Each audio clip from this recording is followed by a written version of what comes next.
So, any questions from yesterday about bordered stuff? I'm kind of going to do a hodgepodge of things today, so I guess that's not a good way to start a lecture, is it? But what I want to talk about, let's just sort of review a little bit of what I said yesterday about bordered. I would like to take those examples. So I don't know if people did this at all, but we can let's just take a peek at some of those examples that we computed and see what happens when we tensor them together and observe how the box tensor product gives us what we think should be the right answer. Okay, so let's just try to figure this out. So here was the left-hand side that I wrote down at the beginning of yesterday's session. Let's see.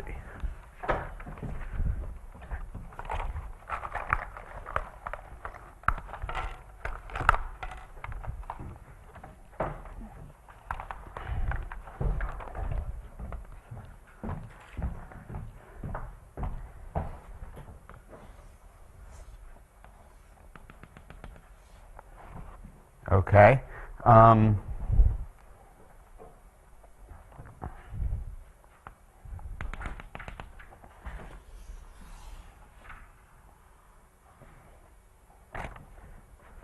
Okay, so there we go. There we have our Heegaard diagram. We put the base point out here. Now I labeled the generators A, B, C, and D. And if you recall, we found all the multiplications that appeared in this diagram, and they were as follows. So the way I like to do this, the way I like to encode a diagram is by a graph, essentially, or to encode CFA or CFD or something. So the way we'll do this for CFA is, we'll have a generator for each vertex, a vertex for each generator, and then edges for the multiplications between them, labeled by what you're multiplying by. And so when I write row 1, I mean an M2 multiplication with row 1. So this is that M2 of A comma row 1 is equal to B. Okay, and then similarly, there's this row 2, and then there was a row 2, 3, which I needed in order to get D squared to equal to 0. And then I think this is everything. Yeah, the back, nothing else goes into C. So yeah, so there we go. So those are our generators. And I guess we should also make note of which idempotents correspond to things. So let's see. A was on the alpha 0 arc. So this would be like iota 0, and the remaining ones are iota 1, iota 1. Okay, great. And then we saw the other side, the other complex. If I draw this. Okay. My usual convention is that if I draw an undecorated arrow, that means a differential. That is to say, an M1 multiplication. Sometimes I encode that by just writing a 1 on there, but I mean it, as that's how I will typically write that. Okay. And then on the opposite side, I'm going to draw. Let's see.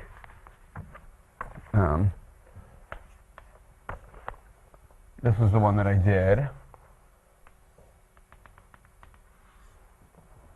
Okay, and what did we have? We had 3 I need a blue curve.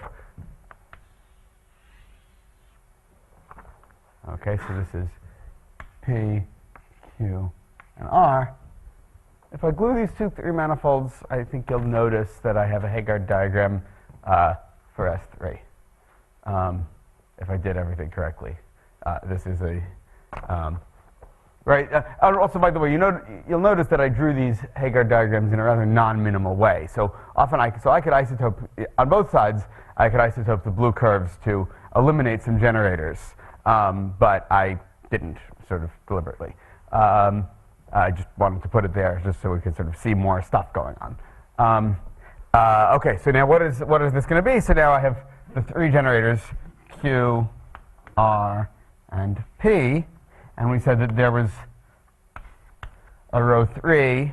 So Q and R were both on this curve, which means that they are associated with the idempotent I0, and P was associated with the idempotent I1.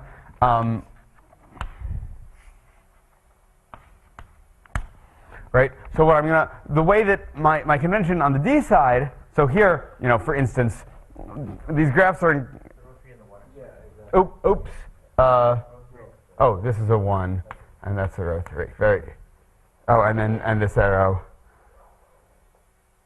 Q. I see. I just drew got it. P, and then this arrow goes the wrong way. Got it. Okay, so we see this right now. So here, so what I meant here, as I said, is like that M2 of A with row 3 is equal to B. Here, what I'm saying is that, for instance, delta 1 of P is, for instance, row 2 tensor R, right? So the way that this is getting encoded as graphs is slightly different, right? And technically, if I had higher multiplications, I would encode this as I would encode something as like row 2 comma row 1, if I wanted to write that down. Okay, so now let's compute the box tensor product. Okay, just abstractly. Well, so what am I supposed to do? The iota 0 generators on the left are supposed to pair with the iota 0 generators on the right. Okay, and the iota 1 generators on the left are supposed to pair with the iota 1 generators on the right. So there we go. So I can just write down algebraically, well, I have AQ, AR, DP, CP, and BP. Somehow I've forgotten about how alphabetical order works. Okay, so now what am I supposed to look for? I'm supposed to look for sequences of arrows on the right that can feed into sequences of arrows on the left, into individual arrows on the left. That's what we're supposed to take. So remember, it's the sum of things that look like, so the box tensor product of x tensor y is a sum of things that look like that. Right? Okay, now, the first two cases of this, so the k equals 0 situation to infinity, right, that was what these were supposed to look like. So the k equals 0 situation is where I'm supposed to take 0 algebra elements. So that's just going to be the internal differential on the left-hand side, followed by, and the right. So it's just like the internal differential, the M0 differential on the CFA side, and then just the identity on the right-hand side.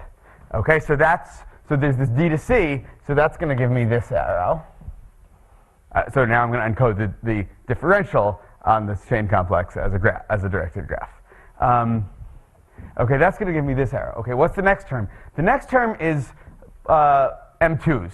So I should have sequences of arrows in this chain complex feeding out, one-step sequences of arrows. So each one of those works. So let's take, for instance, this. So I know that, let's say, D1 of Q is equal to 1 tensor R plus row 3 tensor P. Okay? Now, 1 times anything is that thing in here, right? That's like a sort of M2. There's an implicit M2 action, that is to say that M2 of A with 1 is A, and M2 of D with 1 is D.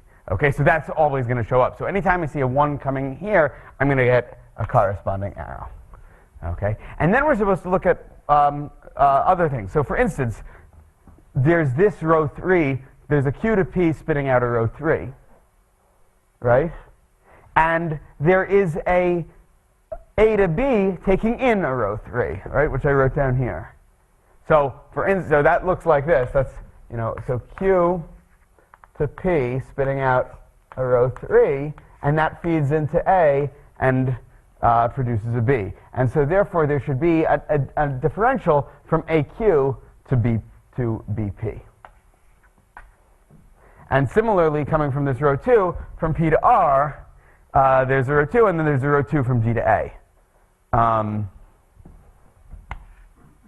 From D, what did I say? From D to A, and then from P to R. And if you check, that's exactly the chain complex that we wrote down yesterday. So that's how one of these computations would go. Now, we would have to keep looking. In principle, if there, let's maybe just try one more example. I'm going to change actually both the chain complex and, in fact, I'm writing down a different bordered 3 manifold on the left. Let's just see what this might look like.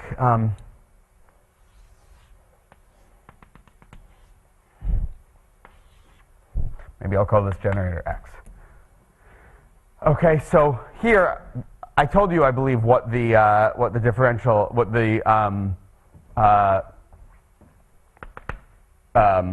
multiplications on here were, right? So we had this sort of M3 of X, row 3, row 2 is equal to X. M4 of X, row 3, row 2, 3, row 2 is equal to X. Dot, dot, dot, dot, dot, dot, right? So I had an infinite sequence of possible multiplications over here. Okay? And only and I had, okay, so now what are my possible generators here? So X is an iota naught generator. So X could pair with, so I have XQ and XR. Okay, so what are my possible differentials? So there's a differential coming from the Q to R that occurs on the right-hand side up there, right? So this is from the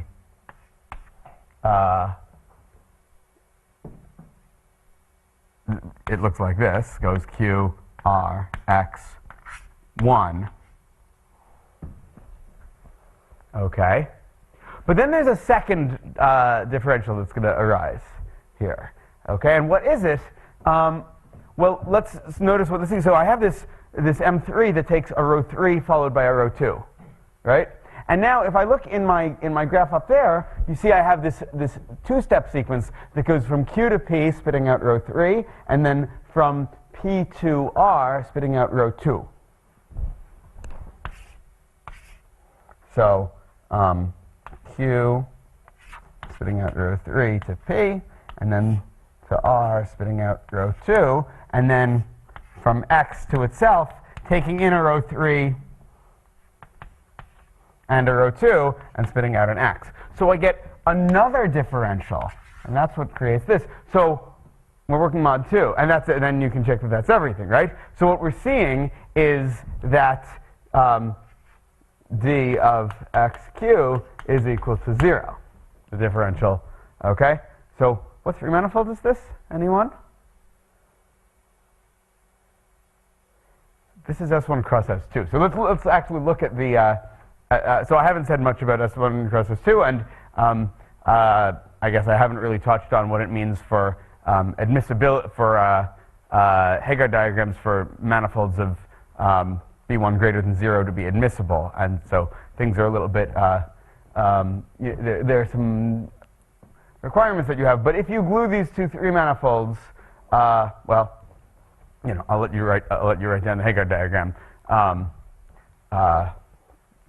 You can get into a little bit of trouble. So, okay. So any questions about this? Very good. So,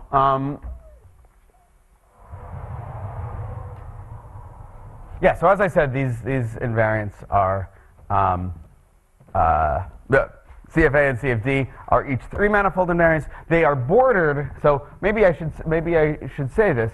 So CFA hat and CFD hat are invariants of bordered 3-manifolds. Okay, now what do I mean by a bordered 3-manifold?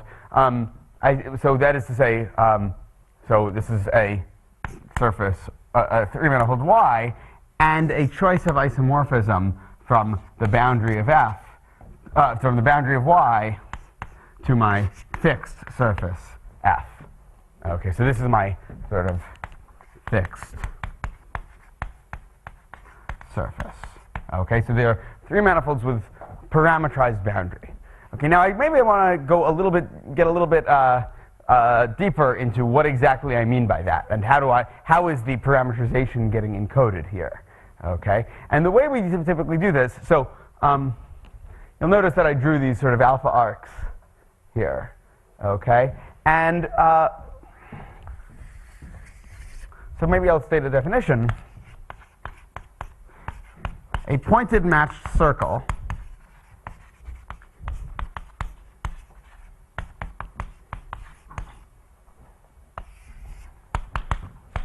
is the following data. So capital Z is an oriented circle.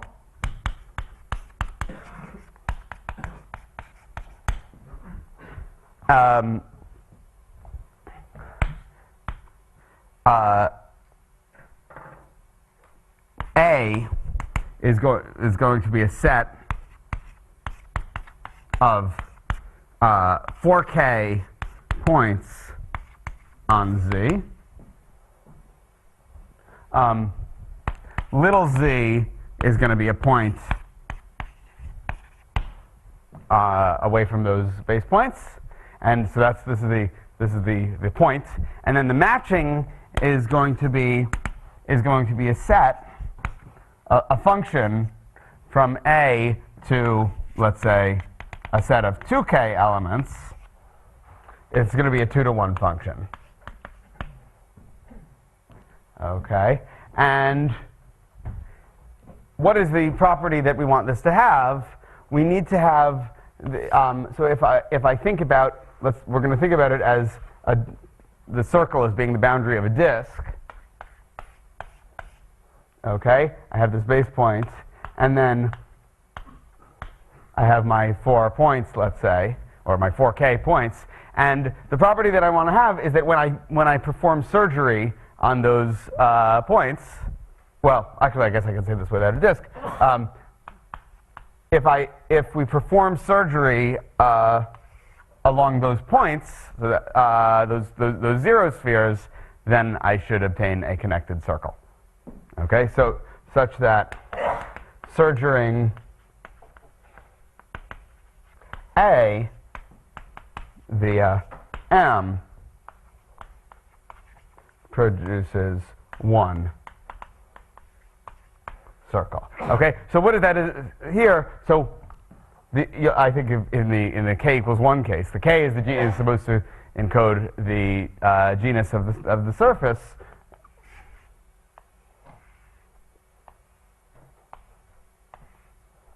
You see, this is you just attach some 1 handles. Okay, and the point is that those 1 handles should produce a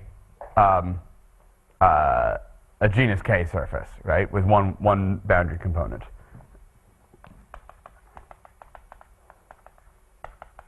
Okay, so we're going to denote this data by script Z. Okay, now, where do we see this pointed match circle coming up in a bordered Heegaard diagram? Right, it's the alpha. Right, the alpha arcs are meant to encode the way that the alpha arcs meet the boundary encodes the pointed match circle. Okay, so associated to a pointed match circle, so associated to a pointed match circle, we have a surface.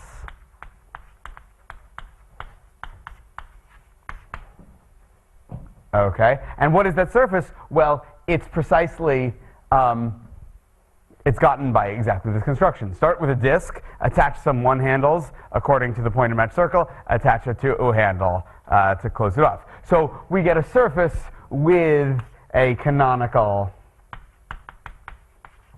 handle decomposition. Okay, so now if I want to parameterize the bound, if I have a three-manifold with boundary, and I want to parameterize it by that surface, what am I going to do? Well, I need to tell you. Well, I should really talk about a three-manifold with boundary and a base point on the boundary, and then I should just tell you sort of where the handles of this parameter, of this handle decomposition of f of z go. Okay. Now, what happens is that a bordered Heegaard diagram gives rise to such a parameterization. Okay, so a bordered Heegaard diagram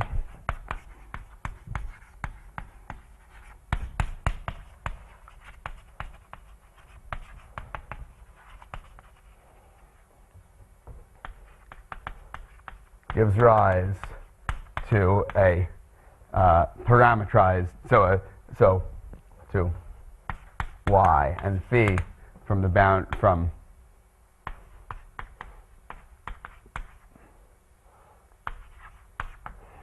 okay. So I mean, really, so when we do this, so I told you the torus algebra. Okay, so really the bordered algebra gets assigned not just to a surface, but to a pointed match circle. Okay, so the algebra, so z gets assigned to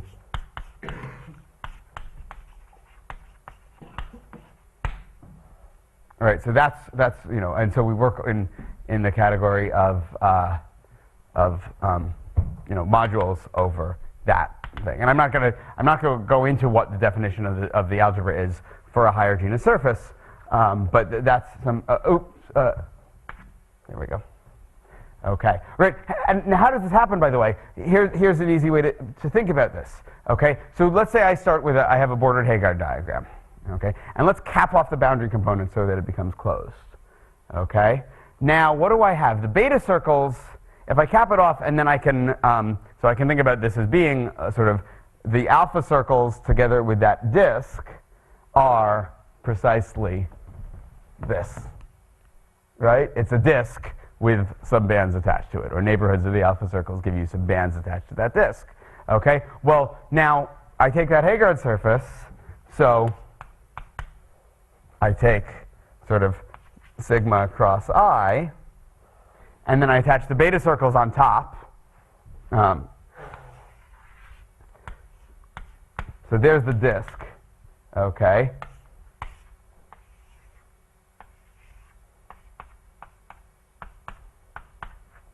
Okay, now the beta circles on top tell me how to completely fill in a handle body on the top. Right? So they fill in G circles, linearly independent circles. That gives me a handle body. On the bottom, I fill in the alpha circles. Okay, there were G minus K of them. Okay, so after I fill those in on the bottom, what's left as the boundary? It's a three-manifold with what's left on the boundary is a genus K surface.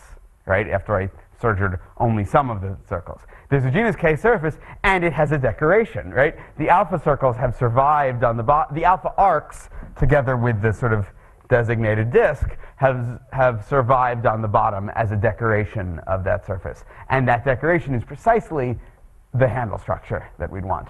And so once you have that handle structure, it tells you how to parameterize the boundary. Okay, so that's really sort of what's going on here, combinatorially. Okay, now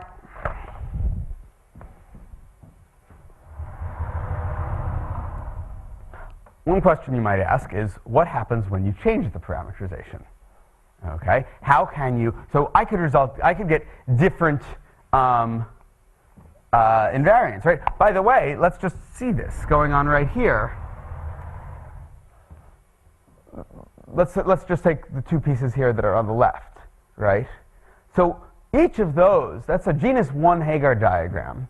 So those are just parameterizing a solid torus, right? Because if I fill in so if I have a genus 1 Heegaard diagram and I fill in the beta circle is just going to determine a solid torus, a genus 1 handle body, and of course there are no alpha circles, so there's sort of nothing further to do. Okay, what I've described for you is two different boundary parameterizations of a solid torus, and you see that I've gotten two different bordered invariants, right? This was one of them, and this was the other one. I've gotten two different bordered invariants of this surface. Okay, so that's great. So now, as a result, so the parameterization really does matter. Okay. Now, a question you might ask is, how can you change the parameterization and somehow relate one to the other? Right. So, in fact, you can.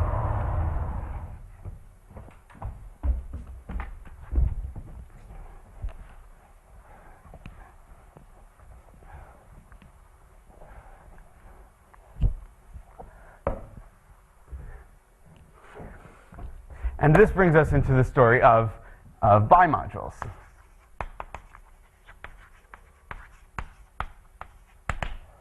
Okay, so let's see if we can try to state this in some generality. So given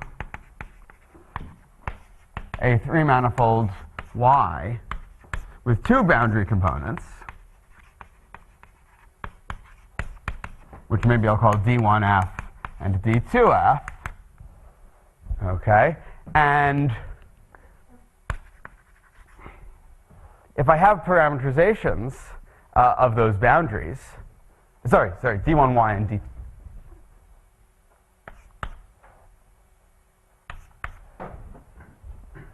Okay, so now here's maybe what we should do. Let's say we have 2 pointed match circles. Okay. Or rather, or if you want, I can say, maybe I'll say F1 being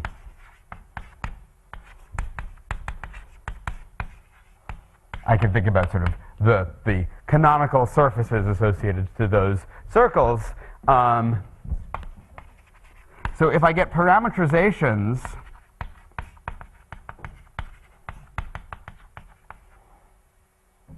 okay, so maybe I have phi1 from the boundary of F to the first boundary component of Y to F1, and phi2 from the boundary of the second boundary of Y to F2, I should get a bimodule.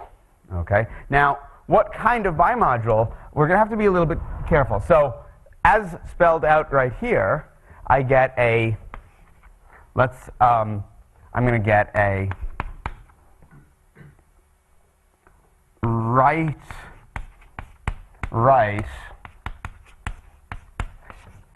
A of Z1, A of Z2, A infinity bimodule. Yuck. What on earth does that mean? Okay, now, so I'm going to have to tell you a little bit about what bimodules are. Well, a right A infinity bimodule is simply going to be a set of actions that takes some collections of generators from the first algebra and some set of generators from the second algebra. So it has like, these actions are going to be like, often we encode them as like M1 K L of X, A1 through AK, B1 through BL, and I spit out some generator. and they're required to satisfy some sort of internal compatibility with the A infinity structure of this algebra, and some internal compatibility with the A infinity structure of that algebra. But the two are sort of acting separately. Okay, I don't need right. It doesn't mean anything to talk about compatibility with the A's with the B's. So that's what a bimodule is. Okay, I mean that's what an A infinity bimodule is. Okay. Now, what if I had something slightly different?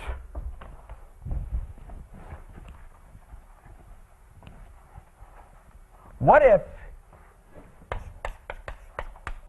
instead, let's say phi1 was the parameterization of, and what is this called? This is called CFAA of y, because it's an AA bimodule. Okay? Now, what if I had phi1 taking the first boundary component of y to f1, but phi2 was taking the first boundary component, the second boundary component of y to minus f2. Okay? Well, then how I should be, right, which one way to say this is that I would be having an action, a right action of the algebra of minus z2, but as someone pointed out yesterday, it turns out that's just the opposite algebra. Okay, so I can think that's going to turn into a left action. So what I get is I get a right left bimodule over the algebra over A of z1 and A of z2.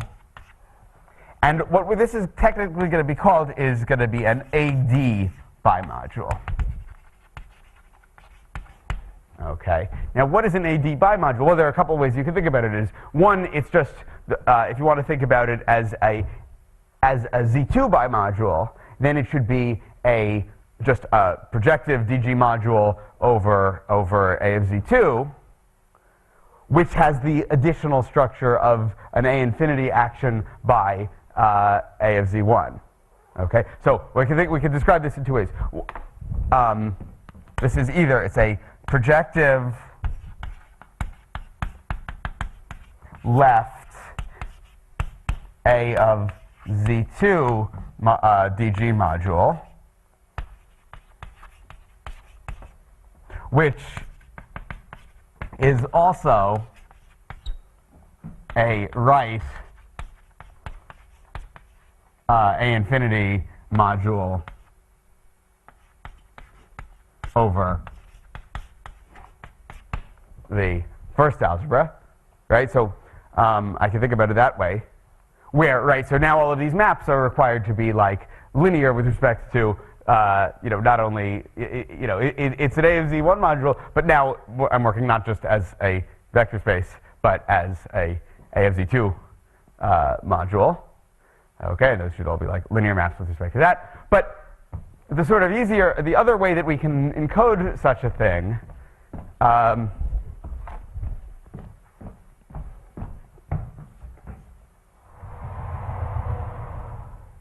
would be as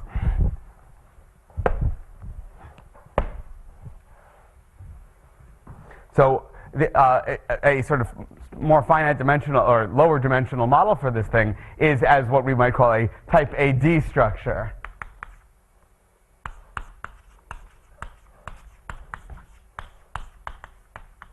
Okay, which is a hybrid between an A infinity module and a type D module. Okay, so what does it do? It takes, so I get these actions, K, which take this module tensor K inputs of the first algebra and spits out an element of the module tensored with an element of the second algebra, right? So this is, I've now just kind of hybridized the definition of an A infinity module with a, right, I've sort of, I've hybrid, you know, I've combined the notions of an A infinity module and the type D structure, right? And these should be required to satisfy some kind of compatibility conditions, which I'm not going to write down, but you know, once you know what the definition of an A infinity module is and what the definition of a type D structure is, there's sort of like only one thing that this could possibly be, right? Right, these sort of look like that. They take an element of M, a bunch of A's, and then they spit out an element of the other algebra, right? And this is what we would call a type AD structure, and this is what we would call CFAD of Y, okay? And then you can similarly think about CFAD hat. And then if you wanted to switch the two, you could talk about CFDA, where like the first one was left and the second one was right. And then you could also talk about something called CFDD if both boundary components were being parameterized by the minus surfaces. You would get that kind of bimodule. Okay. And you could take this further, and indeed Jonathan Hanselman did. You can talk about trimodules if you had a surface with 3 boundary components. Jonathan Hanselman actually computed explicitly the trimodule associated to something, associated to like the complement of this link. Amazing, really amazing work, and then did really great work using this to understand graph manifolds. So we'll let me put that on hold for a second. But yes, so that's where all of this structure is. Okay. Now, one question that I think many people might be wondering about is how are these two invariants related to each other? If I have a given 3 manifolds. Yeah. What about the alpha arcs now that you have 2 circles? Yeah. Okay. Right. So what is it? Right. So I guess I haven't said anything about what these Heegaard diagrams are supposed to be. But here's what it is. It's so let's say like it's going to be you're going to have a surface with 2 boundary components. Okay, and you're going to have alpha arcs for the left one and alpha arcs for the right one. Okay, and so I'm going to have, well, I'll have some alpha 1 through alpha 2k1. Maybe I'll call these left. Okay, and these have boundary on left side. By left, I just mean the 2 boundary components. Maybe D1 sigma. That's like 1 component, and then I have alpha 1 through alpha 2k2 on the other components, which these have boundary on the other component of the other boundary components, and then I have some number, which you can probably have just something or other, of remaining of alpha circles. So this may be like alpha 1 circles, which I think are like G minus K1 minus K2, that many alpha circles, and then I have some beta circles.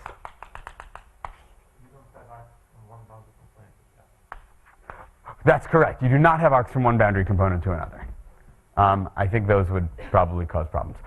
And the other thing that you want to have happen is that you have a single base point. The base pointed region should should simultaneously abut all of the boundary components.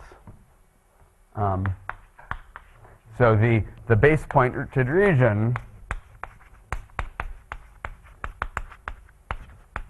hits both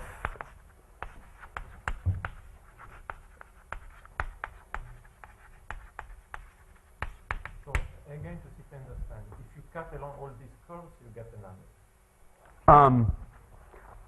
Yeah, if you cut along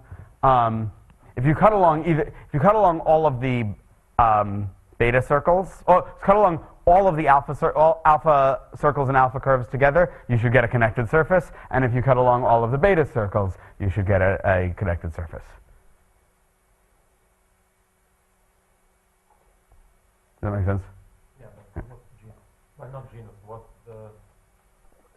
Genus 0. No, no. Yeah, a planar surface with a bunch of holes that you then have to patch back together.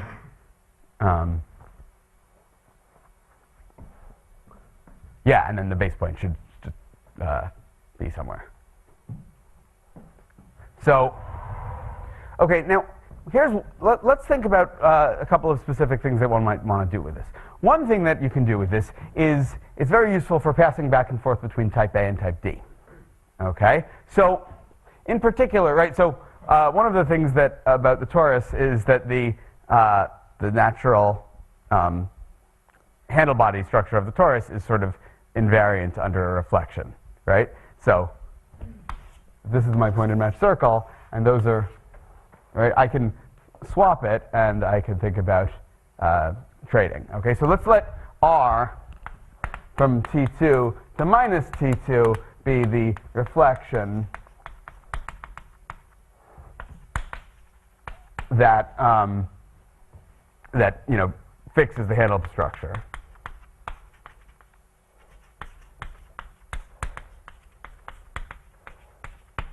Okay, and so what I might be interested in, for instance, is what is the relationship between CFA hat of some manifold Y and some parameterization, and CFD hat of Y with sort of the reverse parameterization. Okay, because I'm going to think about so really what I should be thinking. One way to do this is I could think about T2 and minus T2 as sort of being separate manifolds. Okay, but they are sort of canonically identified with each other, so I may as well identify them. So the question is, how do I pass back and forth between these? Well, my claim is that if I know one, then I know the other, and vice versa.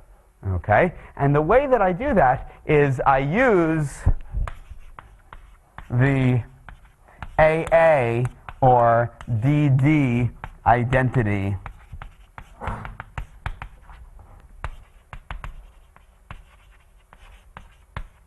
bimodules. Okay, so what is that? Well, what I'm going to do is I'm going to write down maybe I'll call it bold I is going to be T2 cross I. And in fact, I can do this for any pointed mesh circle. I can form this construction. But let's just take it's going to be T2 cross the identity. It's just going to be a thickened surface. But how am I going to parameterize the boundary? So if I want, let's say, the AA bimodule, okay, so I'm going to take with the two parameterizations are going to be like the identity from Y cross, or from T2 cross 1 to T2. That's going to be one of the two boundary components. And it's going to be the reflection from T2 cross 0, which, right, this acquires its opposite orientation. The boundary orientation of the bottom of this product is sort of oriented in reverse. So then if I reverse orientation again, that's going to be my second piece of parameterization there. Okay, so I can think about this as being a bordered three-manifold, a bordered three-manifold with two boundary components, okay, in a very natural way, okay? And what I claim, so therefore, what I see, let me provide a little bit more room for myself.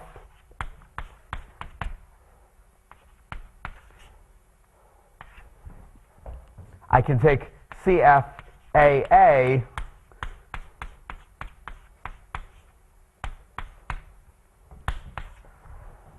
and, so I guess what I didn't say is that when I have an AA bimodule and a D module, a type D structure, I can take a box tensor product of the two of them, okay? And I take the box tensor product over one of the two algebra structures.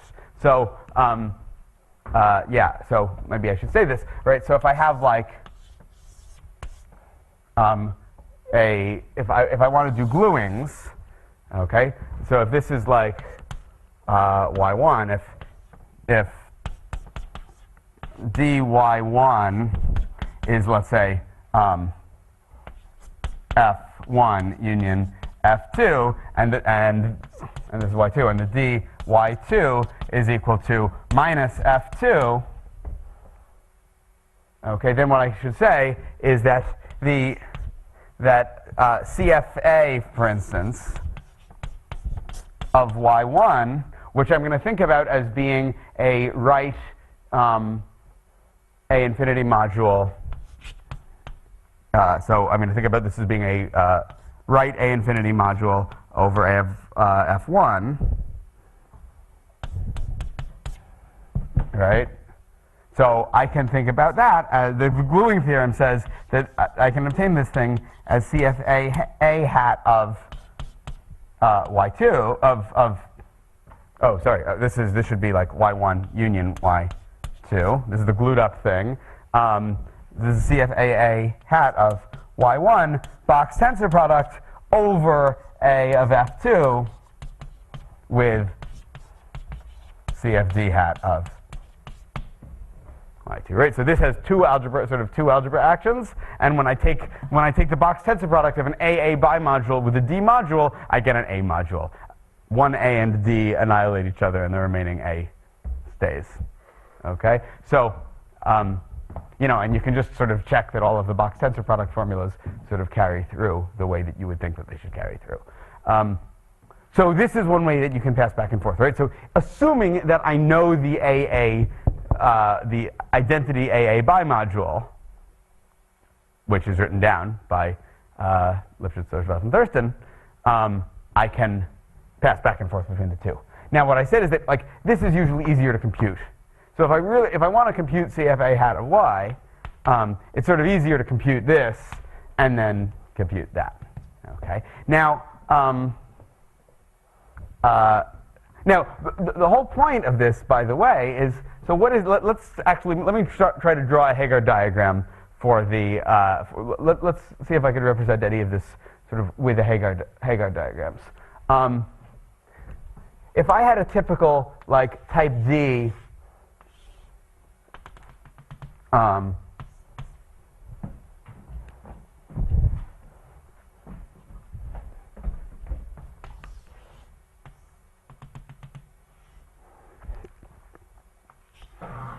don't know, this is the one that I was sort of drawing all the time. Okay? So this is computing CFD hat of some pure manifold. Okay? So what's the identity AA bimodule Heegaard diagram going to look like? Well, right, so the way I've usually been drawing these things to indicate whether we're type A or type D is do we draw the boundary on the left or the boundary on the right. That was how we were doing our Heegaard diagrams yesterday. Okay? Which somehow corresponds to how are you, if you have your sort of pointed match circle with its canonical orientation, is that pointed match circle showing up as the boundary of the surface or as minus the boundary of the surface, right? That's, yeah, maybe I should clarify that. Right, when I have a Heegaard diagram, a bordered Heegaard diagram is an identification of, you have a bordered Heegaard diagram, and there's an identification of the boundary of that bordered Heegaard diagram with your pointed match circle, right? But you could also identify it with your pointed match circle with its orientation reversed, and that's the A versus D distinction. Okay, but so anyway, so what does the AA bimodule look like? Well, it's kind of simple. All I'm going to do is I'm going to just start with a cylinder. I'm going to draw a Heegaard diagram for the for this AA bimodule. Okay, I'm going to start with the cylinder, which I'm drawing this way because I want the boundary components to sort of come out on the right. And now I'm going to attach like 2 handles to it.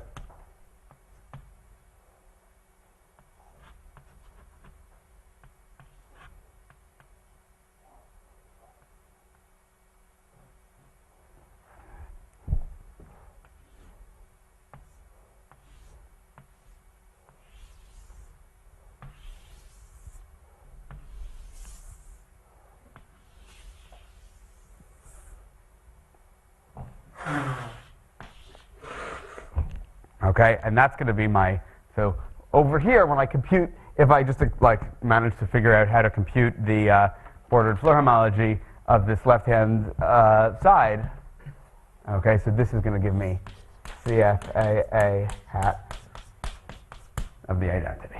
You need your base point. So And the base point is going to be over here, and simultaneously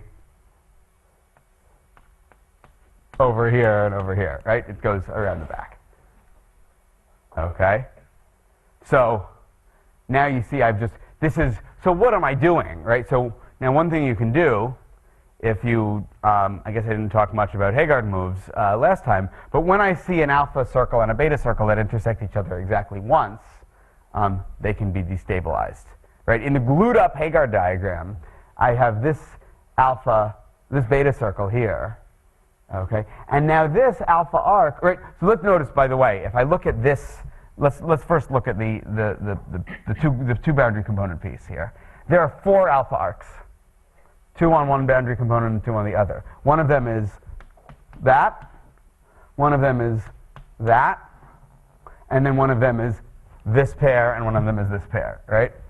Okay. Now you see that I can, right, in the new Heegaard diagram, I can just do a destabilization, right? Because now I have this alpha circle and this beta circle, and I could just sort of destabilize everything and just kind of erase the handle. And similarly do that, and now you see I just sort of have the same Heegaard diagram, the original Heegaard diagram that I had, but I've now just kind of rotated it. I'm looking at it just by standing on my head, right? And this is exactly how I pass back and forth between CFD and CFA, assuming I know what this bimodule is, and so now I can say some more things.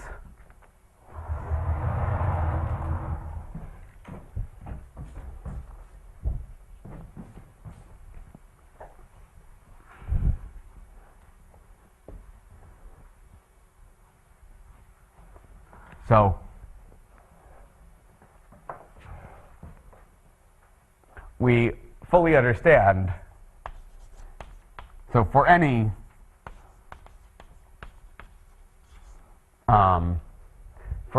point and match circle, we can sort of do the same thing, and the CFDD of the, maybe I should call it the identity. This is going to be the identity bimodule, okay? And similarly, CFAA of these things. These 2 bimodules are fully understood.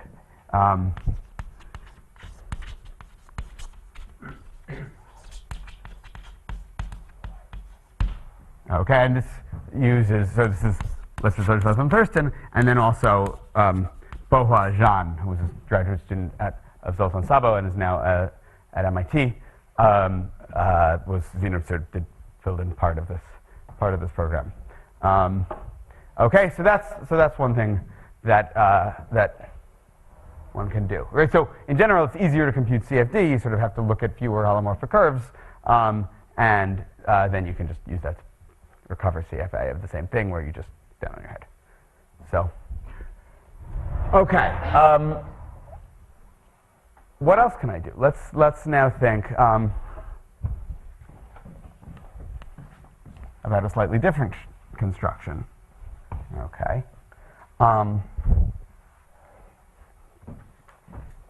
Let's say I have a surface F, and I have an orientation preserving diffeomorphism from F to F.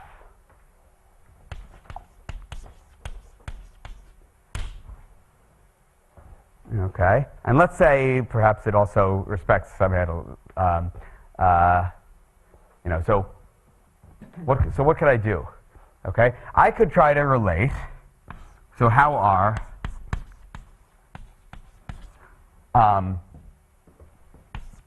let's just say CFD of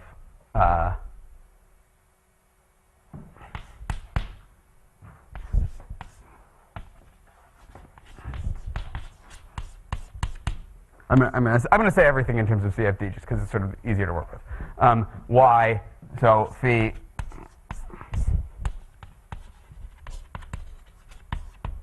okay, so if I wanted to take a mapping class, okay, and change the parameterization of, I have some bordered 3 manifold, and I wanted to change the parameterization of the boundary, how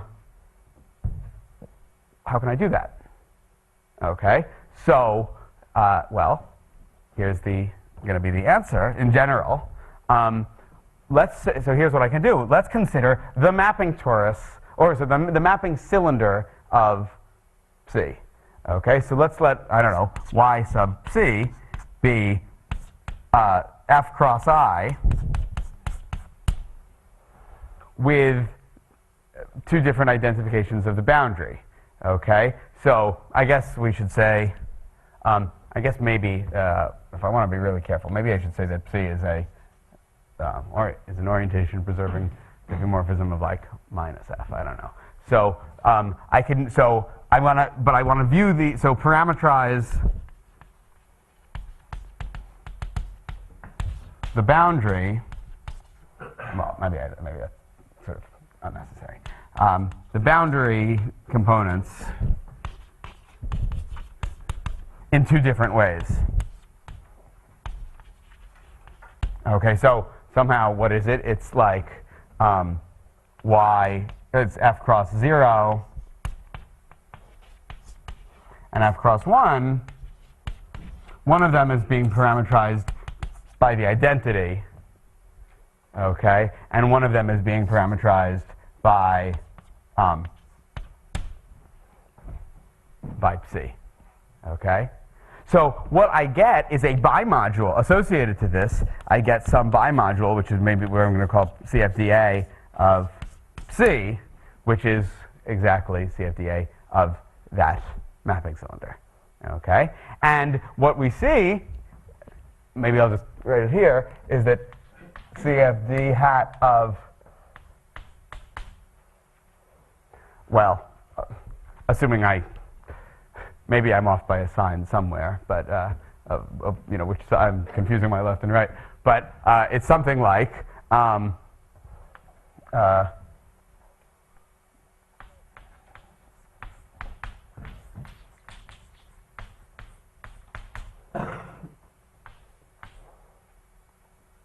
so this should be sort of CFDA of C box tensored with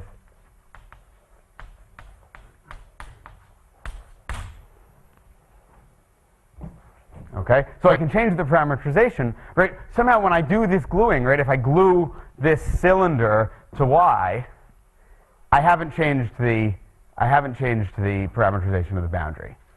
Okay, so maybe this should be the C, and this one should be the identity. I don't know. You can sort that out.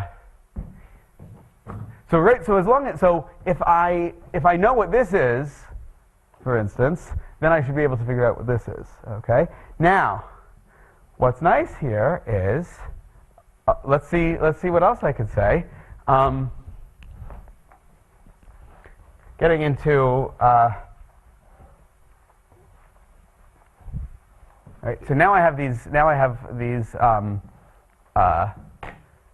diffeomorphisms, right? So if I have 2 mapping classes, okay,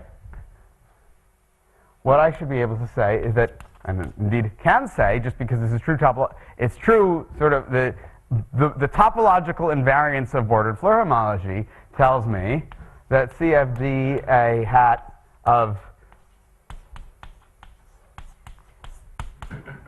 is homotopy equivalent to CFD-A hat of C1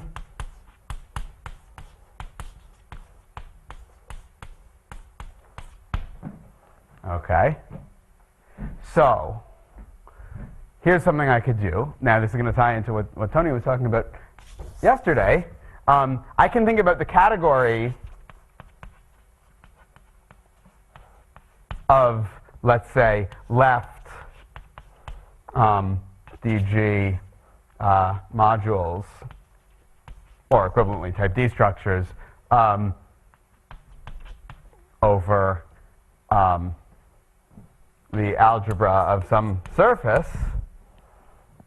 Okay, I can think about that. There's that category, the homotopy category of such things, and tensoring with CFDA of C1.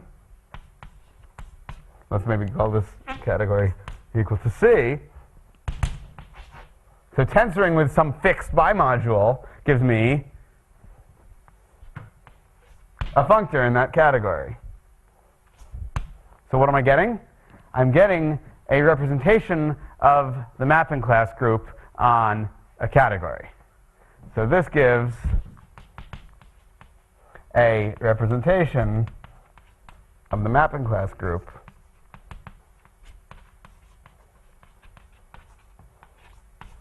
a categorical representation. And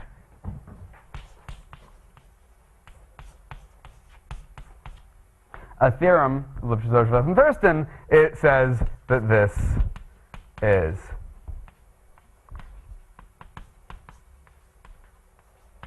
faithful. Okay, this is sort of amazing. Maybe I should actually. So there's another proof of the faithfulness of this representation that's due to Corinne Clarkson. Okay, and maybe I'll just say a word or two about what this faithfulness entails.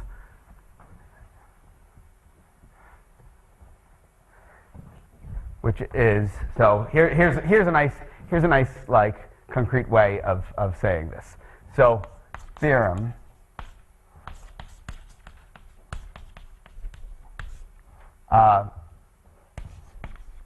for any mapping class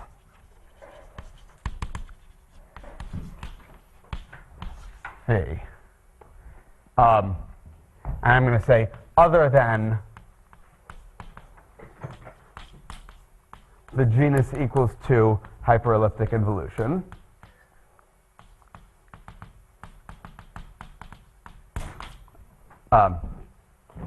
that's the sort of standard involution on the take a genus 2 surface, and there's one central element in that mapping class group. Don't worry about it too much. So phi from F to F, okay, and there exists some closed three-manifold Y and some embedding of F into Y separating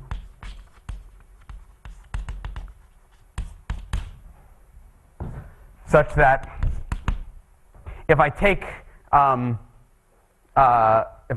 Y, cut it along F, and reglue via this diffeomorphism, such that if let's say Y sub phi is like Y mutated along F, HF hat of Y and HF hat of Y phi, the ranks of those two groups are different from each other. Okay, so I can always find some three-manifold where the ranks change. Okay, and so actually, this was proven. Clarkson's proof of this doesn't really use any bordered Floer homology at all. It uses mapping class group kinds of techniques together with information about the Thurston norm. It's a beautiful, really beautiful paper, I think. But one of the things that tells you is that this is a thing. True for genus 1? Sure. Yeah, genus 1, I guess that's just like, I mean, all lens spaces have like, well, okay. Well, yeah, so you could, I mean, that should give the same answer for PQ and P prime. okay, so that's going to change the, right, yes. I mean, the elliptic evolution. Right, so now you could, wait, for genus 1, what am I, okay, yeah, so let's say genus 2. The elliptic involution is not going to change the, Floer homology. That's right. I guess we know that. I think we know that. Yeah. So this is, but one of the things that this proves to you is that this is a faithful action, essentially. Because, oh, and by the way, for the hyperelliptic involution, it's an open question whether it preserves rank, total rank. But it does, the hyperelliptic involution can change the spin C decomposition of HF hat. So that's actually a question that I think is quite interesting, whether the total rank of Heegaard Floer homology is preserved under genus 2 mutation.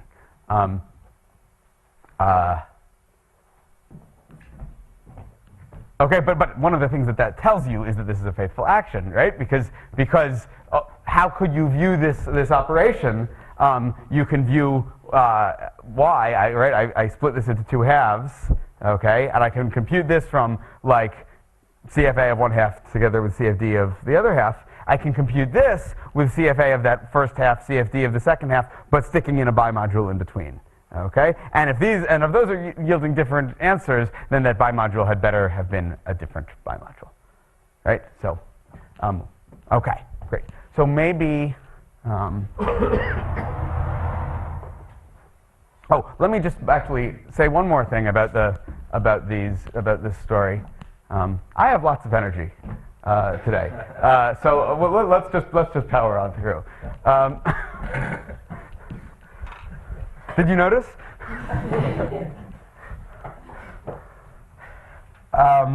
Okay, so here's another thing that one can do. Okay, so there's this faithful action. Another thing that one can get out of the bimodule story is an algorithm for computing HF hat.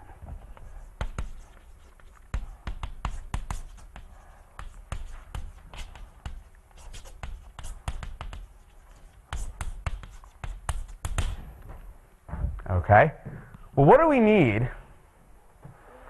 We need to know, we want to be able to compute, if I wanted to compute HF hat, what do I need to know? I need to know the bordered Floer homology of a handle body, okay?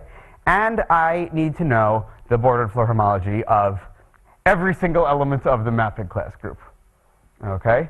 Now, because why? Because then, so any 3-manifold can be obtained as take 2 handle bodies and glue them together by some mapping class, and then just compute the Heegaard Floer homology that way, right? Now, I don't need to know every single element of I don't need to know the bimodule associated to every single element of the mapping class group. I just need to know some generating set for the mapping class group. So, because under composition, you see I have this principle here, okay? So, roughly speaking, here's how the algorithm goes. Find some convenient basis for the mapping class group of some surface, okay, which is maybe called like psi 1 through psi n, Okay, so we want to fully understand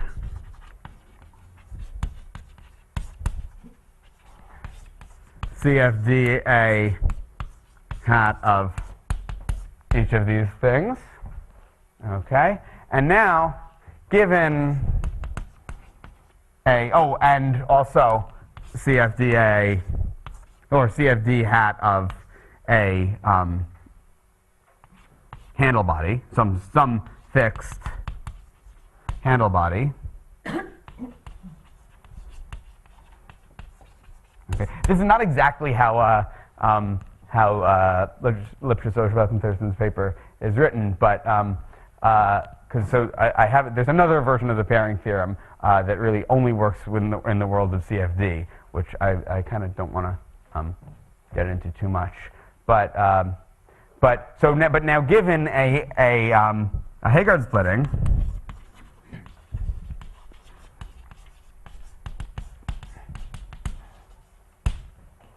okay, what do I have? I have like, so Y is H1 union H2 according to some gluing map. I'm going to just factor phi, okay, and then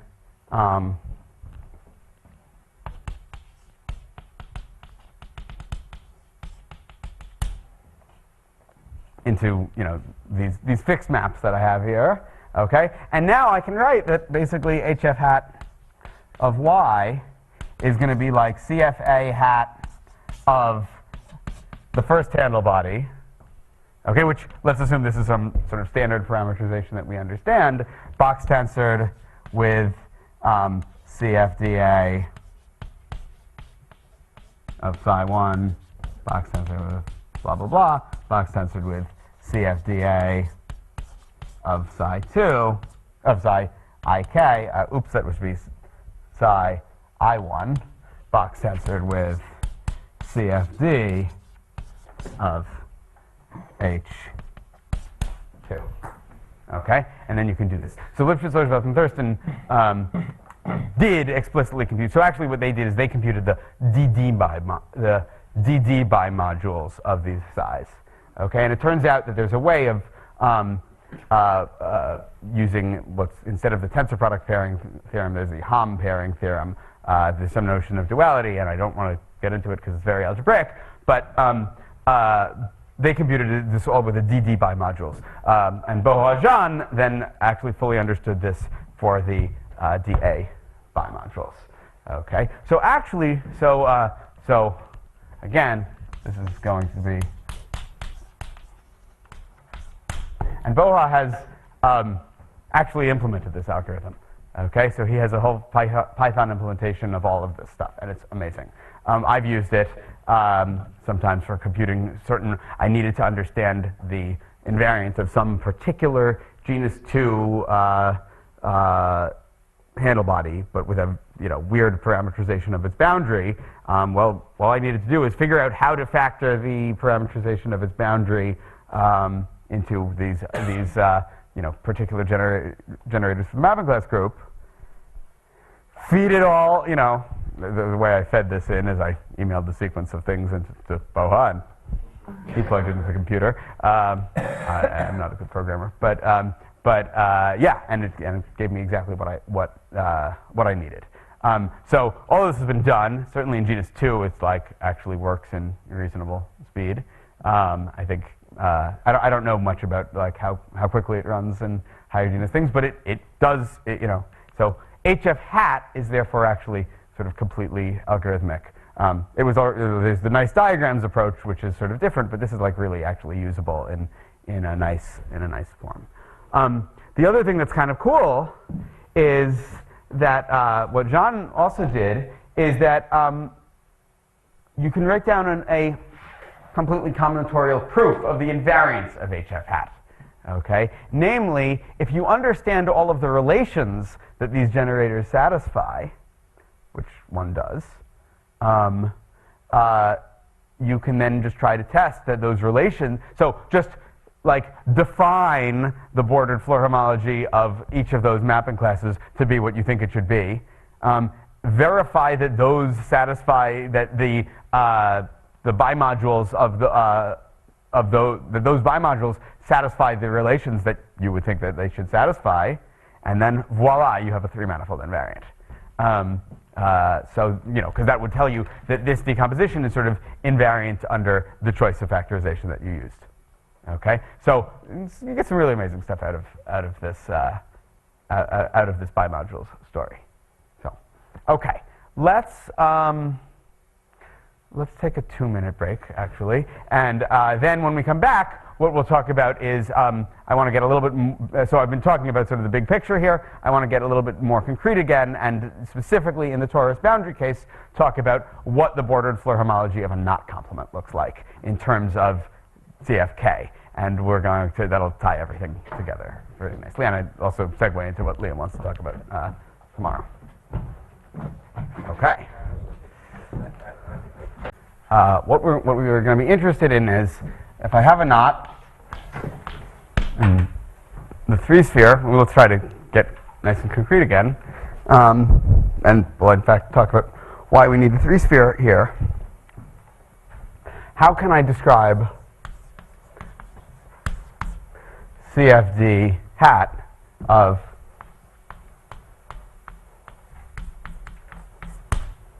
the boundary of this knot, of the complement of this knot? Okay. Now, I should say something about the. This is a three-manifold with torus boundary. I of course have to tell you something about the boundary parameterization. Okay, and what we're going to do is only sort of look at integer parameterizations of the boundary, so integer framings. So one of the two alpha arcs is going to represent the meridian, and one of the two alpha arcs is going to represent the longitude. Is going to represent some longitude, and we're going to perhaps allow ourselves to vary the longitude, but fix the meridian. I'm going to sort of suppress some of this from the notation. So we're going to use some sort of n-framed,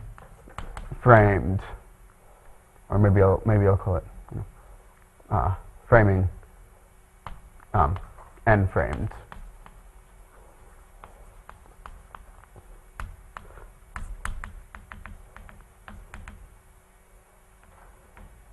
Okay. Right, of course, you see the mapping class group of a genus 2 surface, of a genus 1 surface, you just have 2 Dane twists, right? And even before, you know, a lot of the whole higher genus story was worked out, and the second paper, Lipschitz, and Thurston sort of worked out what the bimodules of the two, like, longitudinal and meridional Dane twists are. So really, once you know one of these things, you sort of know what the rest are, okay?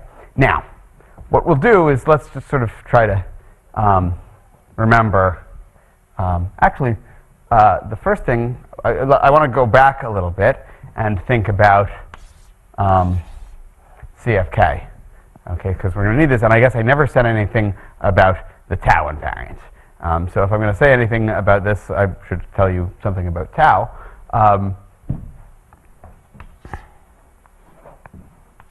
So let's just go back and remember. So CFK infinity of a knot,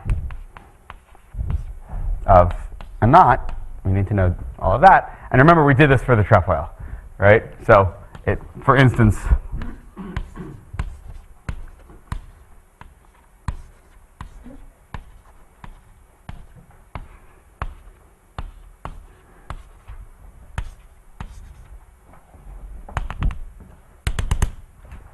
okay, this was what CFK infinity. So we had 3 generators at any level, okay, and then we had,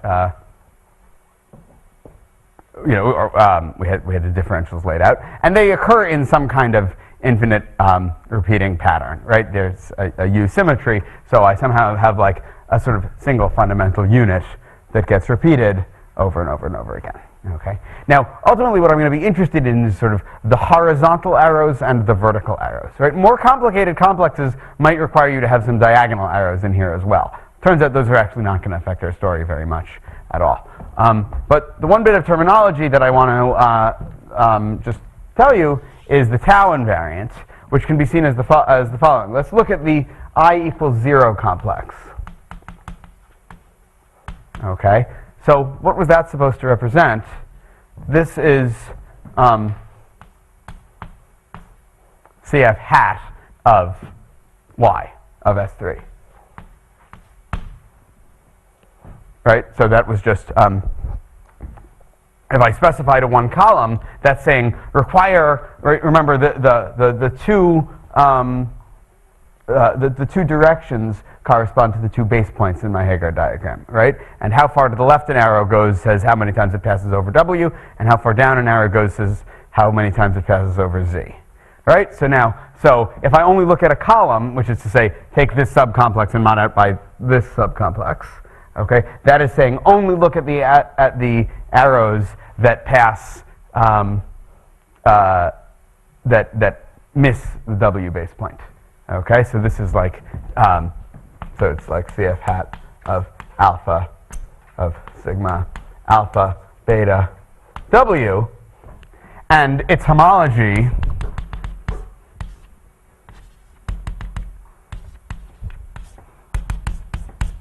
is just one-dimensional, right? Because HF hat of S3 is one-dimensional. Okay? Now, this is a filtered complex.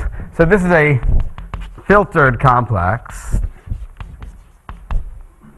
What's the filtration? It's the Alexander grading, right? And I guess we said this like early on as we were starting to define Floer homology, just in its hat form. Okay? The filtration is given by the Alexander grading, which is represented in this picture by vertical position, by the J coordinate.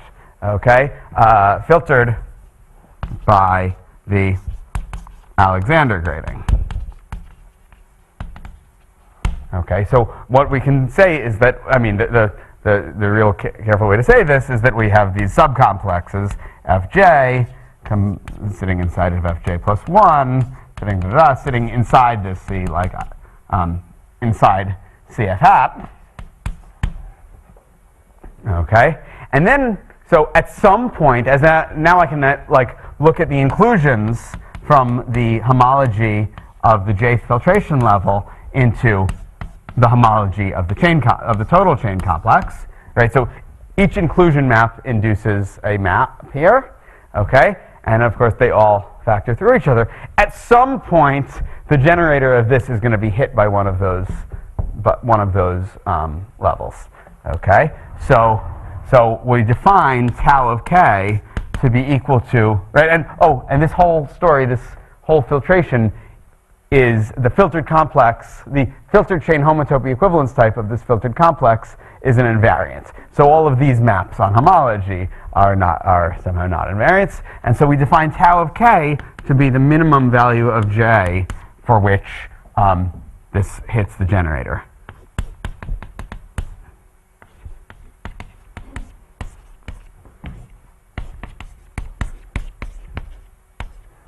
Right? Because eventually it does. Eventually, once I get past a certain point, I've included the whole complex, and so the generator must be there. So in this particular case, you see, if I look at the vertical complex, I see that the generator lives at height 1, right? Because here, okay, so the height of the other filtration levels are failing to generate the homology of that vertical complex. Okay, so tau of the right-handed trefoil is equal to 1.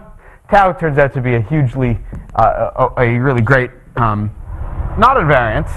Okay, I guess no one has said anything about concordance and slice knots in these talks, but just to say a few things, right? So tau of so we have this integer.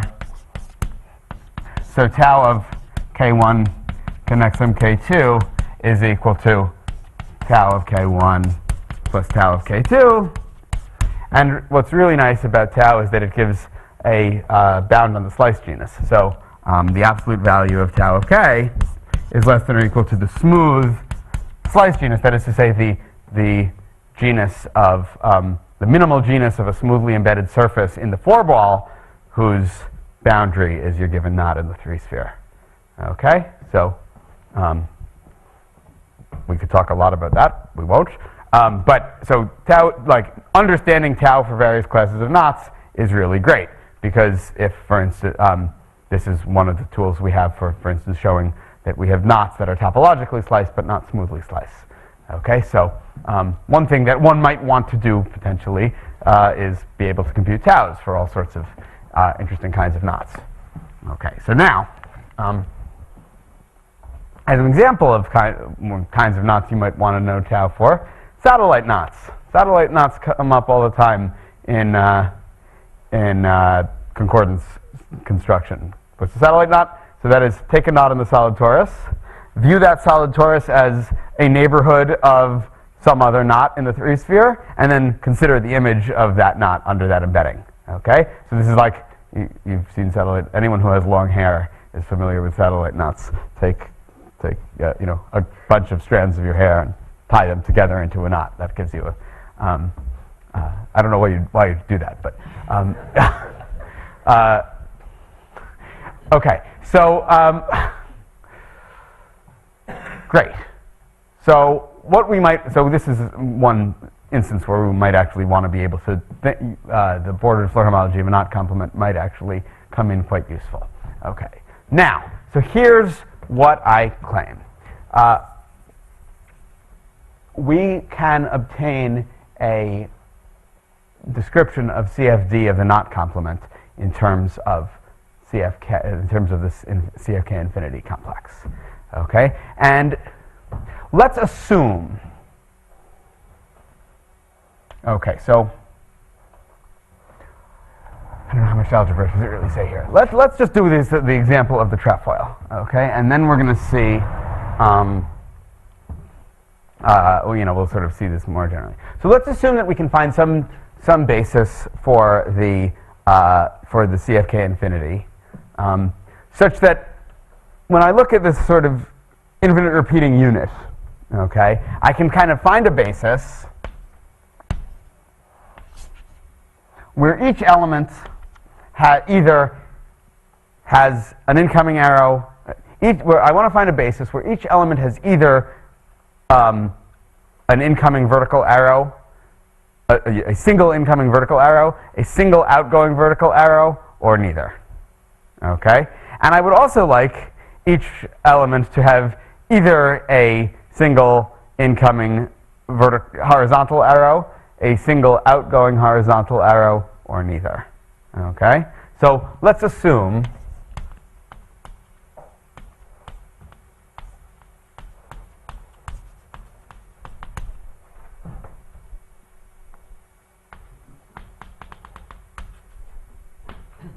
so the rank of Floer homology is always odd. So maybe I'll call it C0 through C2n. Oh, sorry. I'm going to use n, 2n plus 1 for the rank. So maybe I'll call this T. Maybe I'll call T the twisting. Okay. So for CFK infinity. And what I mean by that is that, so that, you know, CFK infinity as a HFK as a vector space is just going to be generated by all of the U translates of these. So I'm going to take each of these elements and translate them like up and down as much as we want, such that each CI has has either an incoming vertical has either one incoming vertical arrow or one outgoing vertical arrow, or neither. Okay, and also one incoming horizontal or one outgoing, horizontal, or neither.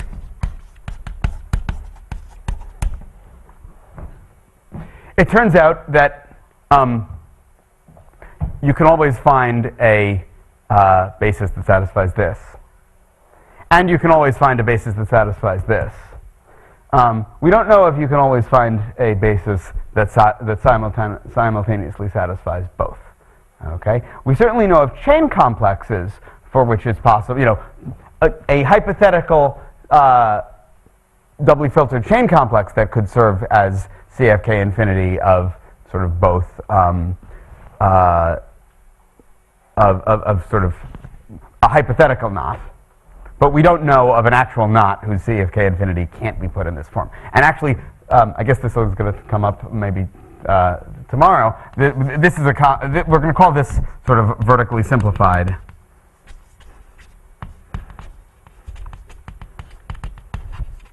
And we're going to call this kind of complex horizontally simplified. Okay, so I'm going to assume that we have a basis that is both vertically and horizontally simplified. You can do all of this in more generally. You just have to work sort of simultaneously with two different bases, and then you get a bit more of a mess. But let's assume we have that. Okay, so for instance, this was CFK of the right-handed trefoil. Okay, and maybe I'll call these three generators Xi0, Xi1, and Xi2. Okay, and then the other thing that I need to know is the lengths of each of these arrows. Okay, so remember this was an arrow of length 1, and this was an arrow of length 1. By length, I just mean in that grid picture that I've written down up there, how long are the arrows? Remember, what were those lengths measuring? They were measuring how many times did I go across a base point, right? Those disks, how many times did they go across the base point?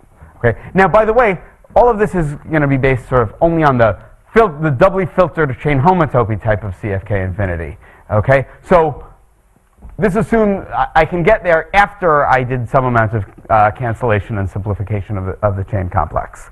That is to say, if I had disks in my Heegaard diagram that missed both base points, I can modify the complex by a chain homotopy to sort of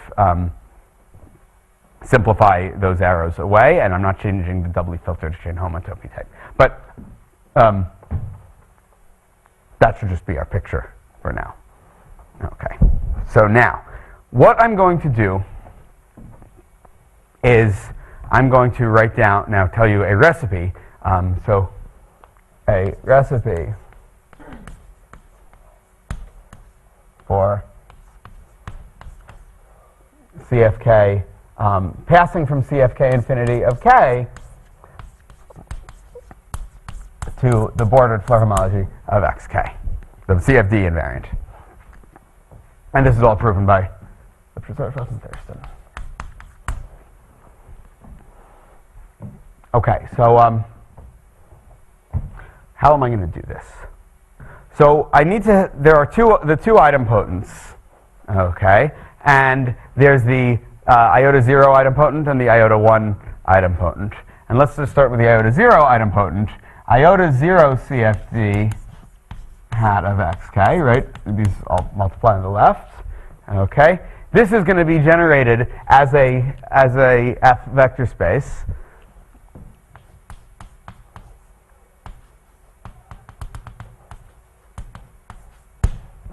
Xi0 through Xi2n.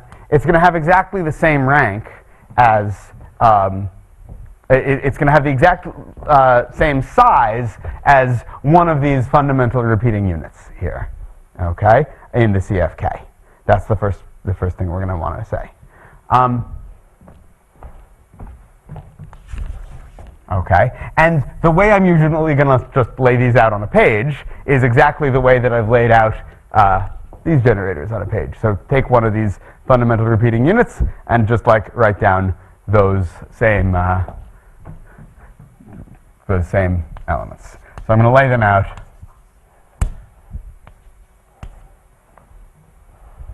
Okay. So now, when I have a, so now there are also going to be generators in the other idempotent, and they are going to correspond to the arrows. Okay, and the way I'm going to do this is each time I see a vertical arrow, so for a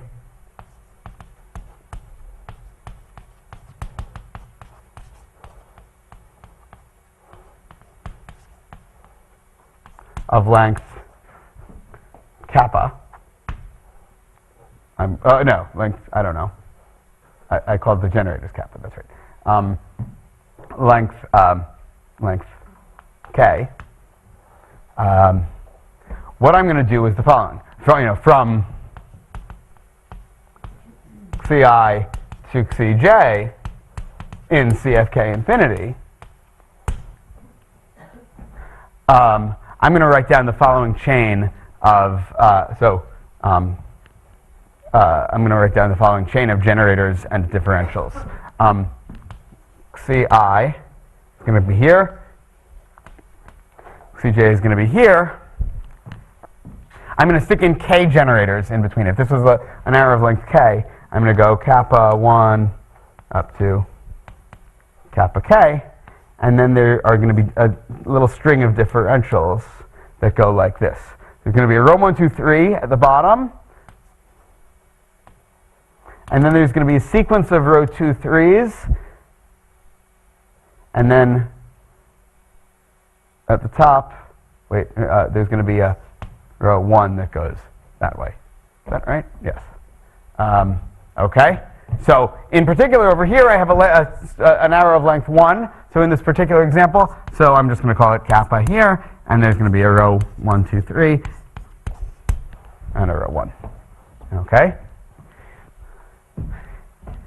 And now maybe I'll leave this. I want to be able to go back and forth. Okay, and these we're going to call the vertical chains. Okay, that is to say that it's like a chain of generators with some differentials going, connecting them. Right, so this is now going to finally supply us with some interesting examples of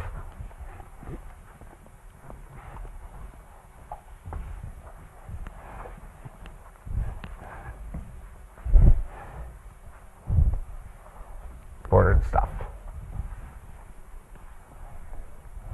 Okay. For a horizontal arrow,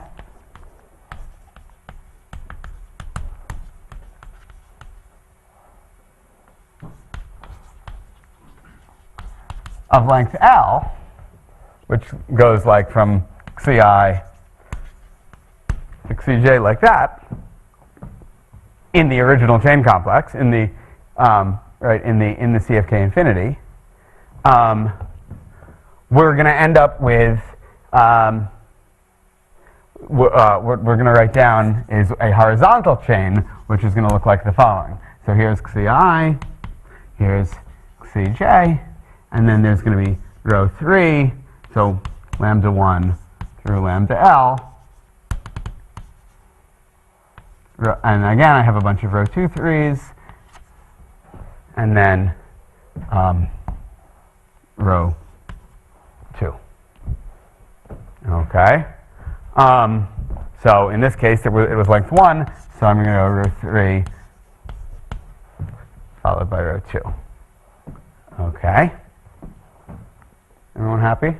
Okay. And now notice I've just told you this, and I haven't said anything about what framing I've chosen. Okay. And so the very last thing is going to depend on the very last piece of this is going to depend on the framing. And so these we call the horizontal chains. So we have the vertical chains and the horizontal chains, and now I need one more piece of this. Now this is going to depend on the framing. Now let's make the following observation first. If I think about my chain complex, right, the homology of a column, we said, is just the homology of S3, which is rank 1, right? Which means that if I think about all of those generators, okay, and I pair them off, okay, each one of them, if each one of them has either an incoming arrow or an outgoing arrow or neither, that pairs everything off, right? So one generator is remaining because it generates the homology, and everything else is paired off in the arrows, okay? So there's a generator of vertical homology, okay? So let's say that, Ci generates the vertical homology,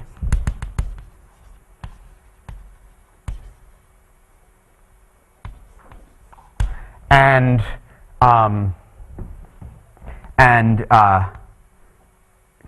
similarly, if I look at the rows are also computing HF out of S3, okay, just with respect to the other base point. So again, there's going to be a single generator of what we call of horizontal homology. Of Cj is going to be the generator of horizontal homology. They might or might not be the same generator. They could be or they could not be. Okay? It's okay either way. And now what we're going to do is, this is going to depend on the framing. Okay? And so what we're going to write down is an unstable chain. Actually, I'm going to maybe call this, well, fine, I'll call it Cj. So this is going to be called the unstable chain. Okay? And it's going to depend on what n is. What the framing parameter t is. So remember, t is equal to the framing parameter.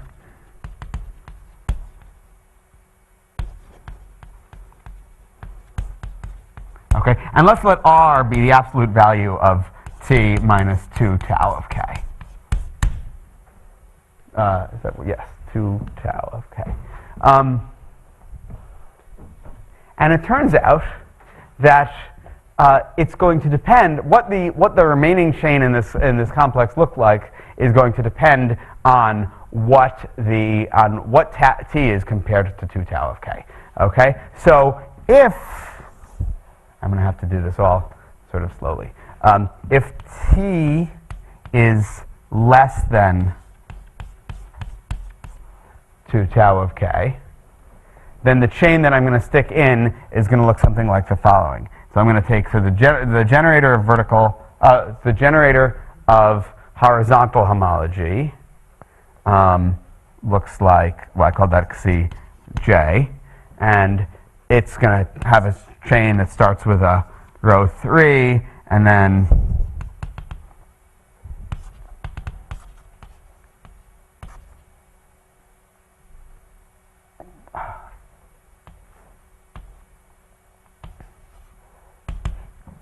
there's a row 1 here, and then some. Right now, it seems like I'm kind of just like pulling this all out of thin air, and I've spent a lot of time doing, working with this. But you'll notice that like there aren't a lot of choices here because we want to have d squared equal to 0. Okay, so after a row 3, there aren't a lot of or rather, after a row 1, I should not have a row 2, 3 coming the other direction because that would violate d squared equals 0. So if you're having to remember which way everything goes, you sort of find there actually aren't all that many choices. So this is if t is less than 2 tau of k, and if t was greater than 2 tau of k, the chain sort of goes in the other direction.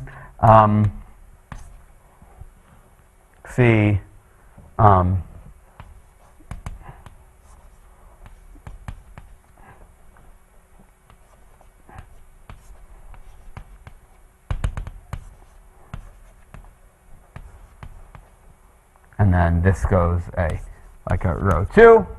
I think I did this right. And finally, if t is equal to 2 tau, then there's just a single row 1, 2. Okay, so for instance, if I was just interested in the 0 framing, okay, so obviously all of this is pretty technical, and if you ever need to use this, you'll look it up. But if I was interested in the 0 framing of the right-handed trefoil, so 0 is less than, so tau is equal to 1, and so 0 is less than 2, and so it goes like this.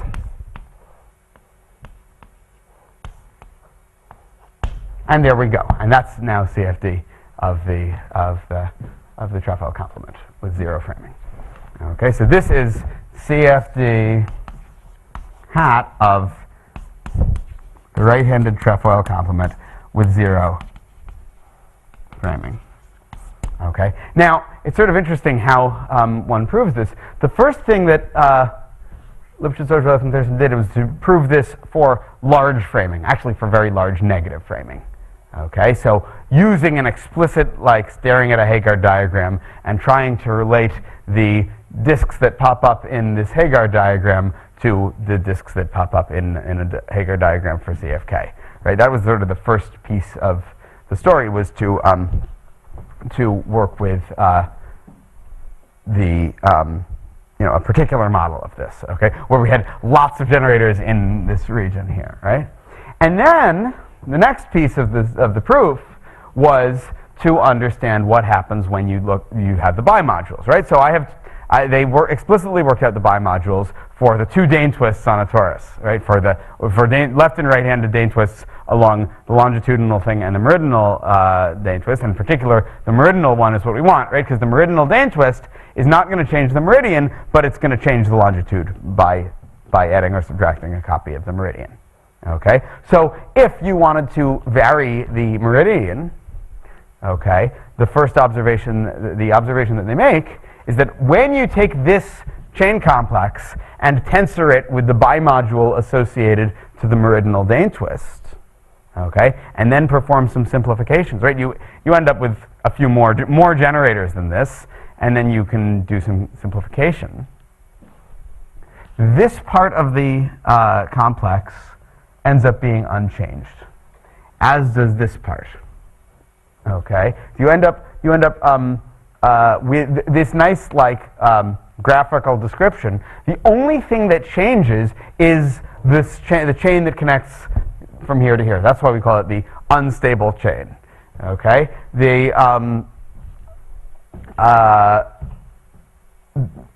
and the way that it changes, if I'm twisting in the let's say in this case the direction of making the framing more negative, is to sort of insert more row 2 3s into this story. Okay, and if I twist in the more positive direction, it's to remove some of the intermediate row 3s from this chain after I tensor with that bimodule. Okay, and then suddenly I hit this critical level where they all go away, and then suddenly I pass into the other range of positive twisting, and suddenly I'm now producing lots of these row 2 3 type generators.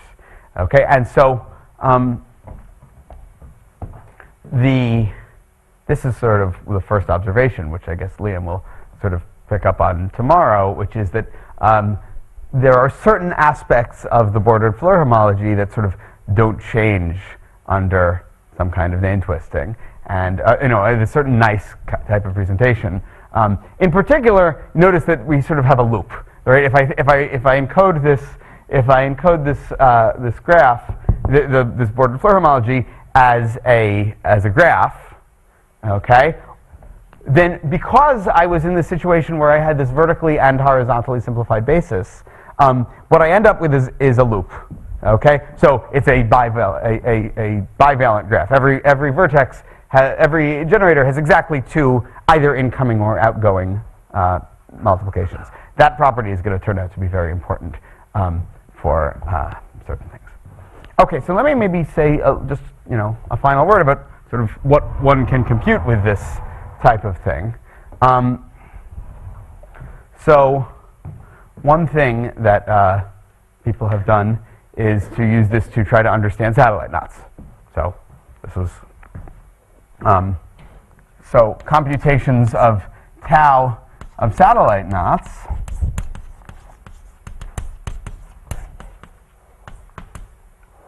So for instance, so Matt hadn't proved a formula. Actually, sort of before bordered was out, he was sort of using more or less using bordered before there was bordered. He was looking at a bordered Heegaard diagram, what is effectively a bordered Heegaard diagram, or a glued up bordered Heegaard diagram, and using it to show that for the Whitehead double, right? So let's just draw the Whitehead double. positive Whitehead double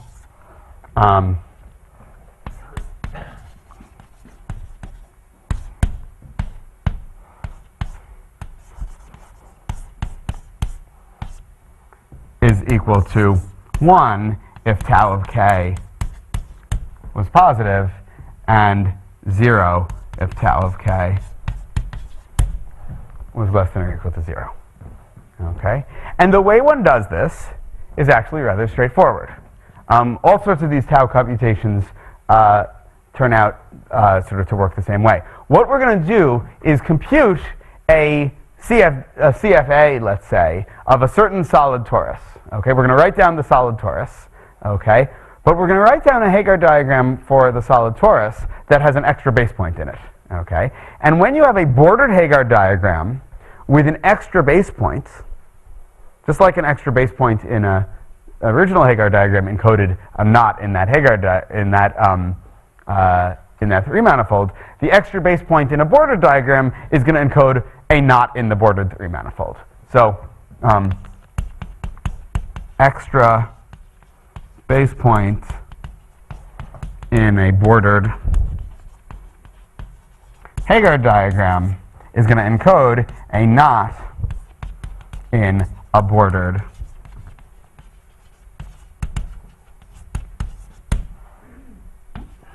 three manifold.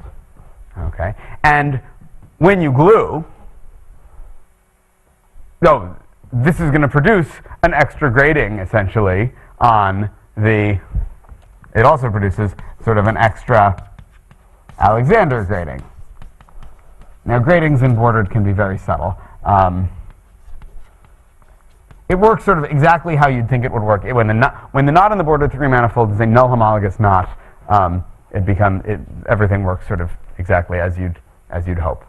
It gets a little bit more annoying to deal with when you have non-null homologous knots in the bordered thing.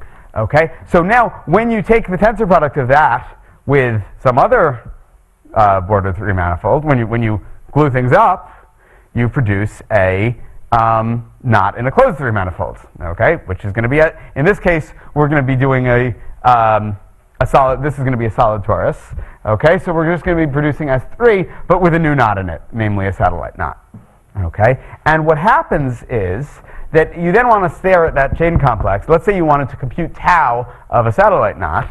Okay, you're going to stare at that chain complex for a little bit, and you'll notice that the part of the chain complex that accounts for tau, most of the chain complex you can kind of ignore.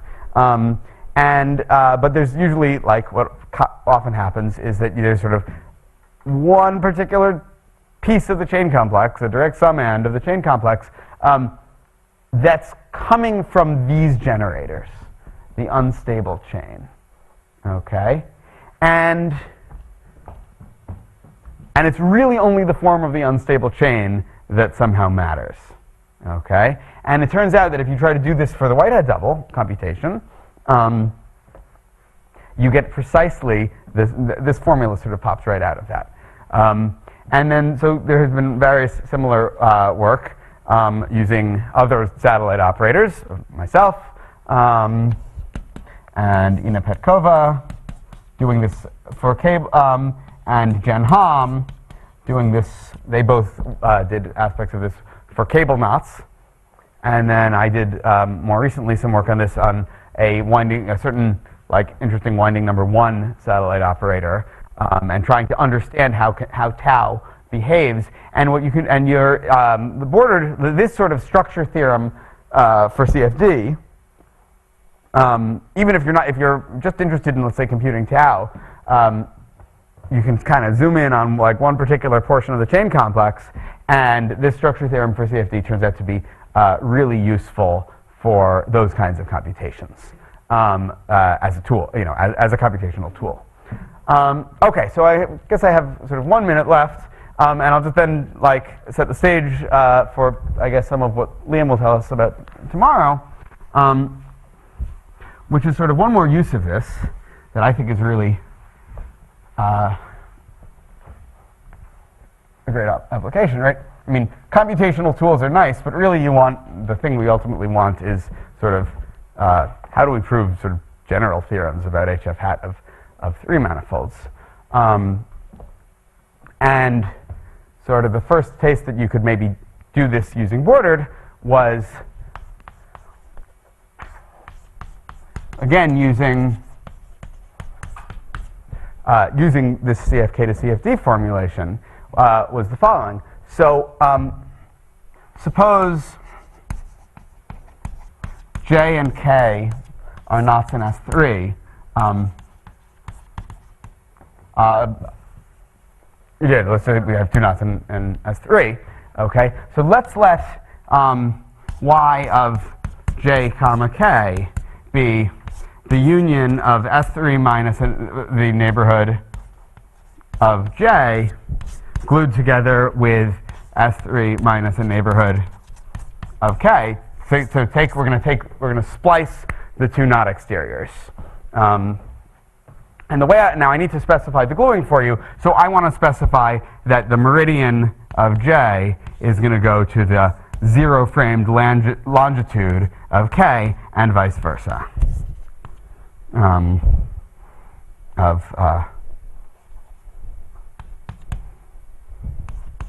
Okay, so this is going to be the 0 framed. This is going to be 0 framed.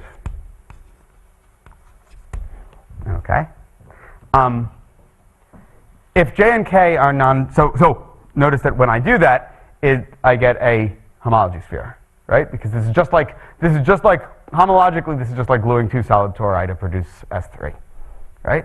Now, so remember we were interested in this question of which homology spheres are L spaces. So a theorem. So I said that the theorem says that if J and K are both non-trivial, then YJK is not an L space.